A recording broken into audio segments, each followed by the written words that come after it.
I think the Catholic Church is very careful on a lot of matters, including miracles, but they actually do approve miracles and say that they really do happen.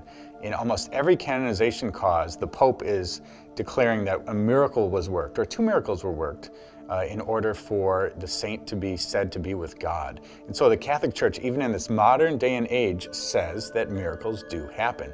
There have been thousands and thousands of cases looked at by the Church, many of which have been approved, in which miracles are said to have occurred throughout every country of the world, throughout all of history.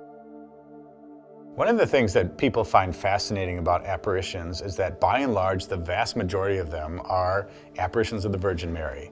There have been claims of apparitions of Jesus and of the saints, but by far there are many more apparitions of the Virgin Mary. Now, people might relegate this as a vestige of the past, but in fact, the messages of Marian apparitions are important for all the faithful. The Church is very cautious to approve apparitions and has been so throughout its history. And the reason it's very cautious is because many of the apparitions contain messages which instruct the faithful how to live their lives, how to become closer to Christ. Some of the apparitions claim very wild things, end-time prophecies, the return of UFOs to the earth, some very crazy things. So the Church needs to ferret out the things that are going to be a problem for the faithful or go against faith and morals and make these statements as a pastoral matter for the Church. The very first claimed apparition, at least according to tradition, is that by St. James in Saragossa, Spain in the year 40 AD. In that instance, he was struggling with how to promote the faith amongst the people that he was trying to evangelize. In his moment of despair, Our Lady appeared to him to encourage him, and this is known as Nuestra Señora del Pilar in Spain. The earliest known apparition of the Virgin Mary isn't quite an apparition at all, it's more a bilocation. Our Lady appeared while she was still living, so that's kind of an interesting fact.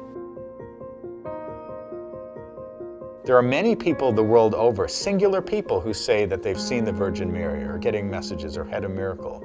But in Medjugorje, 6 children have gone through 30+ years in either a coordinated effort of a great hoax or in a tremendous miracle with the Virgin Mary actually appearing to them. Medjugorje is unique in the sense that there are so many messages. Thousands and thousands of messages daily happening since 1981. And those messages have been distributed all around the world through a very well-orchestrated network. This has never happened in the history of the world, and it happens at a time when, through the internet and social media, it's quite easy now to get messages such as Medjugorje out to the faithful.